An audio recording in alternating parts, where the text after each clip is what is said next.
before US presidential elections, candidates often spar over China.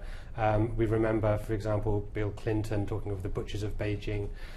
So I wouldn't read too much into the rhetoric that we're hearing at the moment, because while politicians are often quite negative on China, the trade relationship, obviously, particularly China's exports to the US, have only grown and continue to grow. However, I think it's important to bear in mind the macro situation in the US at the moment. We've got unemployment extremely high. We still have a big US trade deficit. It's not as big as it was, but it's still pretty big. And in those circumstances, if other policy measures don't get traction on the US economy, then it might become more attractive for the government to think of using trade policy to try and generate a bit more demand and generate a few more jobs. What kind of relationship do you think will China and the US have if Mitt Romney becomes the president? Because he wants to basically call the Chinese manipulators of their currency. Yeah, he's pledged on day one to label China a currency manipulator.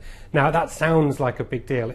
No one has been labelled a currency manipulator by the US government since 1994. Back then it was China as well. So it would be quite a big shift. In practice, though, it doesn't make a great deal of difference. Under US law, this tag of currency manipulator just means that the US Treasury then has to open negotiations with that country on their currency policy. And of course, the US Treasury has regular negotiations with China over the renminbi anyway. We've seen the economy continuing to fall at about 7.6% in the last quarter. Manufacturing, consumer sentiment, investments continue to be a drag. Will this lead to a hard landing in the Chinese economy by year's end, or as we head into 2013?